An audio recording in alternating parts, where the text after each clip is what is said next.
तो आज से कुछ महीनों पहले हमें आदि पुरुष का एक छोटू सा टीजर देखने को मिला था जिसने पूरी दुनिया जमाने में खलबली मचा के रख दी थी।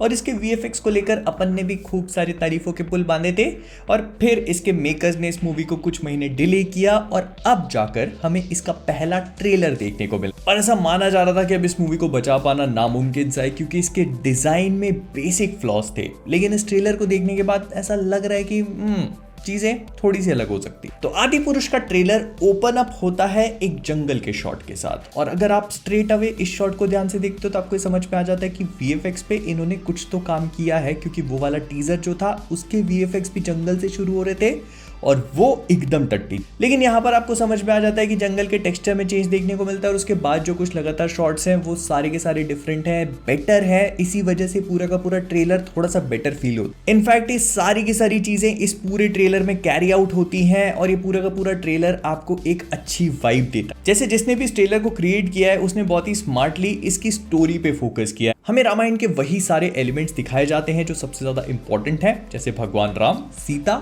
रावण इस ट्रेलर में एक बहुत ही छोटे से मोमेंट के लिए है और वो भी अपने एक्चुअल रूप में नहीं। उसे तब दिखाया जाता है जब वो सीता मैया को उठाने के लिए आता है एक ऋषि का भेष बदल के, और सिर्फ उसी शॉट में सैफ अली खान के रावण को दिखाया जाता है और पूरे ट्रेलर में उसका अपीयरेंस नहीं। फिर बाकी का जो पूरा ट्रेलर है उसमें जंगल वाले जितने भी शॉट्स हैं वो काफी अच्छे लगते हैं। पहले वाले टीजर से एक्चुअली थोड़ा बेटर किया गया उनको, मतलब ग्रीन स्क्रीन के साथ थोड़ा सा अच्छी तरह से ब्लेंड कर जाते हैं। लाइटिंग वाली जो पुरानी कंप्लेंट्स थी वो भी थोड़ी सी ठीक ठाक तरीके से सॉल्व हो जाती हैं। लेकिन यहाँ पर मैं एक चीज पॉइंट आउट करना चाहूंगा कि बैकग्राउंड स्कोर का एक बहुत बड़ा रोल है इस ट्रेलर की एनर्जी और वाइब को इंक्रीज करने में। मतलब ट्रेलर को इतना ज्यादा स्मार्टली एडिट किया हुआ है कि जो आपको गूज़बम्प्स वाली फील आई है ना, उसमें बैकग्राउंड स्कोर का बहुत ज्यादा बड़ा रोल है। लेकिन इसके बाद हम पहुंचते हैं ट्रेलर के सेकेंड हाफ में, जहां से ट्रेलर की प्रॉब्लम स्टार्ट होती हैं और हमको रियलाइज होता है कि आदि पुरुष में अभी भी प्रॉब्लम्स बाकी, क्योंकि यहाँ पर हमको पता चलता है कि ट्रेलर के काफी सारे शॉट्स अभी भी डार्क हैं और इसके पीछे का रीजन बहुत ही ऑब्वियस है कि वीएफएक्स की जो प्रॉब्लम्स हैं उनको छुपाने के लिए किया गया है। इनफैक्ट अगर आप ध्यान से देखोगे तो प्रभास जो बोलने की कोशिश कर रहे हैं उनके लिप मूवमेंट्स भी बहुत क्लियरली समझ में नहीं आ रहे। और देखो वैसे तो ट्रेलर का सेकंड हाफ काफी ज्यादा डार्क फील होता है, मतलब जो एक्शन वाली चीजें हैं वो बहुत ज्यादा क्लियरली दिखाई नहीं पड़ती, लेकिन फिर भी अगर आप बहुत ज्यादा ध्यान से देखने की कोशिश करते हो तो आपको समझ में आ जाता है कि जो वानर सेना वाले शॉट्स हैं और जितना भी एनिमेटेड सब कुछ चल रहा है वो बहुत ज्यादा इंप्रेसिव नहीं लगा। मतलब जितने भी एनिमेटेड और वीएफएक्स से बनाए हुए कैरेक्टर्स हैं वो अभी भी वैसे के वैसे ही हैं, बस इनको अंधेरा करके छुपाने की कोशिश करी गई। इनफैक्ट अगर आप नोटिस करोगे तो इस ट्रेलर में जितने भी शॉट यूज किए हैं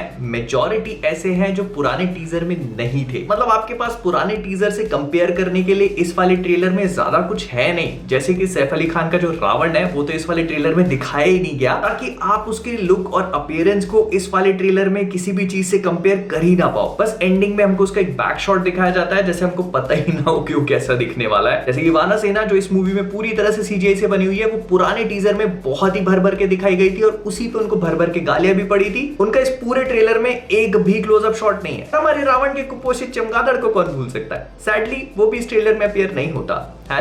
#जस्टिस फॉर चमगादड़। खैर तो कुल मिला के मैं बस एक ही चीज बोलना चाहता हूं कि आदि पुरुष का ये वाला ट्रेलर उसके टीजर से बेटर था। मैं इतना समझ चुका हूं कि लोग मूवी को उसके बैकग्राउंड और उसकी दूसरी चीजों का माहौल बना करके कैरी फॉरवर्ड कर लेंगे, लेकिन मैं ये भी समझता हूं कि इस पूरे ट्रेलर को कैरी करने वाला और कोई नहीं बल्कि इस ट्रेलर का एडिटर था। सबसे पहले तो उसकी पगार बढ़ा। ट्रेलर का फर्स्ट हाफ ऐसा है जो देख के थोड़ा सा अच्छा लगता है, लेकिन दूसरा हाफ वहीं पर इसकी प्रॉब्लम्स को एक्सपोज भी कर देता है। जहां पर ज्यादा वीएफएक्स वाले कैरेक्टर्स का यूज है वहां पर इनको अंधेरा करना पड़ रहा है ताकि उनको छुपाया जा सके, and that is where the main problem of the movie lies. क्योंकि रामायण की स्टोरी तो हर कोई जानता है, इनकी बेसिक प्रॉब्लम शुरू से ही कैरेक्टर के डिजाइन्स में रही है और हम उसी चीज को चेंज होते हुए देखना चाहते थे। और जब मैंने वो डार्क शॉट्स देखे तो मेरे दिमाग में एक ही चीज चल रही थी कि जब भी हम 3D मूवी देखते हैं 3D चश्मों के साथ में तो मूवी ऑटोमेटिकली डार्क हो जाती है। तो जब ये शॉट्स बिना 3D के इतना डार्क लग रहा है तो चश्मा लगा के कितना डार्क लगेगा। और जहां तक रही इसकी मार्केटिंग की बात तो आई थिंक कि यहाँ पर इनको रुक जाना चाहिए। मूवी की हाइप बन चुकी है, बट आई थिंक ये लोग इसके बाद इसके 1-2 ट्रेलर्स और भी रिलीज करेंगे, क्योंकि रावण का लुक रिवील नहीं किया है जानबूझ करके, तो अगले ट्रेलर में प्रोबेबली हमको वो देखने मिलेगा। बट ये सब मेरा ओपिनियन था। मैं अब आपसे जानना चाहता हूँ कि आपको क्या लगता है, तो वो कमेंट्स बताना मत भूलना। तो विद दैट बीइंग सेड हम लोग इस वीडियो को यहीं पर अप करेंगे। Bye bye, tata, take care. और हाँ, वीडियो पसंद आए तो लाइक कर देना, शेयर कर देना। अगर फ्लिकवर्स पे नए हो सब्सक्राइब करना मत भूलना। तो जाने से पहले फ्लिकवर्स से मैं हूं मोहित और आप सभी लोग अंधेरे में तीर चलाना